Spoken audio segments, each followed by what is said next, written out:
the culture I found myself in. I mean, one of the things I talk about with Hank a lot when I talk about Meritocratia is that if you build a culture that celebrates intellectualism and hard work and academic pursuit, then people will think that's good. And the culture, like the culture of my friends in high school, at least until I got to boarding school, was very different from that. It was very much like school was for dummies. Right. So that was never a great secret. Sort of a default setting. It is no mean feat to build such a culture where people absolutely value that stuff. I mean, I did this. Yeah, no, I do think that certainly for a long time the default setting in the U.S. has been that that being smart is somehow socially inferior, or not even being smart, but working hard is somehow socially inferior to not working hard. Even down to, oh, I got an A on this test, but I didn't try very hard, is cooler than, oh, I got an A on this test because I spent 3 months really learning the material deeply. I remember even in college, I had a friend who wrote a paper on Absalom without having read Absalom and got an A on it. And I was so impressed, Like I thought that was the coolest thing I'd ever heard of.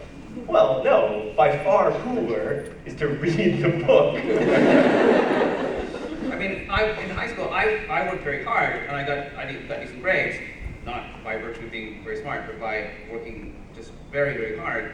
But I was still ashamed of it. And I remember a menacing individual coming up to me after a test and asking me, after the test came back, and asked me what I got. And I'd gotten an A, and he was giving me shit about it. And one of his friends came over and said to the menacing individual, well, you would have liked to got an A. What, he's got a hard time. And I watched him say that, and I could never have said that. I never could have said, I worked hard and got an A, and I'm proud of that.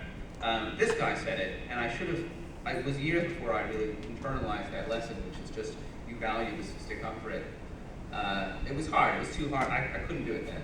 You reflect that in your novels nicely, not to turn this to your books, because in your novels, magic is really hard.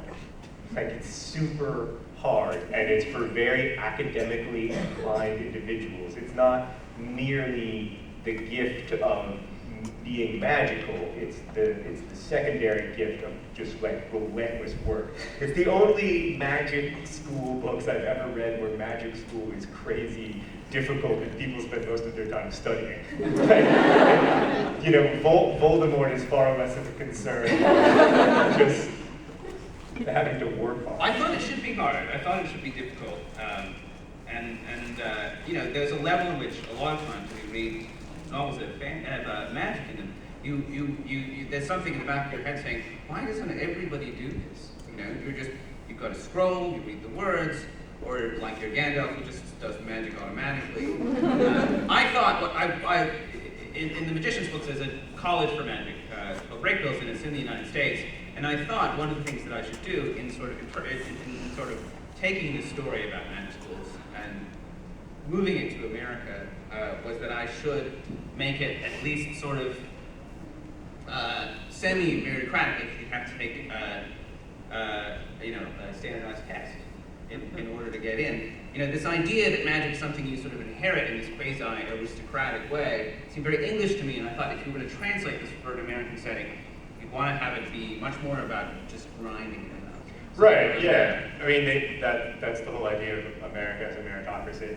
And that's one of the things I love about the books. But I mean, that's just one of the most surprising thing about the books is how conscious you are of all the conventions of the magic school genre. Not Harry Potter specifically, but books that long predate Harry Potter, and how all the ways that you invert them. Like my very favorite scene in The Magicians is when they're the boy and there's a boy and a girl and they like each other and they turn into foxes, and then they do it as foxes. They're so because they're foxes. Because all your inhibitions and stuff go away because you're not a person, you're a fox. It's not a furry thing, it's just what would happen. Exactly. No, exactly. And I love that this is the first romantic scene in the novel. And then these characters are human again, and they're like, wow, man, remember what happened when we were foxes? This is awkward. That's why I love writing talking animals, because the humans are so self-conscious, but they're also so just full of hormones and stuff, and the two are fighting each other to a total standstill, and nothing happens. And then they foxes, as one does, and suddenly the brakes are off, and they go at it. I always felt like, in the tradition of talking animals, the animals were never bestial enough. I never felt like C.S. Lewis, he's got a bunch of beavers, but they basically are like people in the beaver form. All of his animal characters are just humans. They're so anthropomorphized that they stop being like what's interesting about animals. Yeah. That was a fun thing to talk about. I want to circle back to the education thing, because one of the things I often get asked about, and I have a good answer for, is what's the best education for a writer? How do you, what should you major in, what should you do? How do you prepare yourself to be a writer? Because I never took writing courses, for example. I took one, and it was very useful, but it was just one. It was one out of 22 classes or whatever I took in college, and it was useful. But I think I probably find myself relying a lot more on my other classes. Right. You have this like tremendous sort of store of factual knowledge, which makes its way into your books in this very very interesting, sort of powerful way. And if all you ever did was take English courses and read novels, you wouldn't have that stuff necessarily. Right. Yeah. I also think about people like Vonnegut, who did very different things before they wrote books, or William Carlos Williams, who was a physician throughout his life as well as a poet, and his work as a physician informed his work as a poet, his work as a poet informed his work as a doctor, and I assume that your journalistic work, your work as a critic, informs your work as a novelist. I can tell from reading your books, and like, I think that, I think it's very important. I think one of the things a writer can do that's sort of underrated is work broadly. And study broadly and think broadly and also read broadly. I love reading the kinds of books I wouldn't like to write and could never write. I do think reading is sort of the central apprenticeship that we have. For a long time people have been using text to turn, to make ideas happen inside the heads of other people. And that's a pretty magical thing, and you can sort of learn a lot about it from seeing other people do it. I don't know. That's the only. I don't have good. The other thing that I do. Why is it happening? Is it this? Is it my camera? Am I too close to the mic? I can't get further away from it. The other thing that I do is tell stories to my friends, and I've been doing that for a long time. And in fact, my creative writing teacher in college, he just sent me an email recently, and he said that he was speaking to a group of kids in Singapore and asked them what writers they liked, and some of them mentioned me, and he said I knew that guy when he was a virgin. That was his first response. But he said I never thought, in this email, he said, you weren't very good.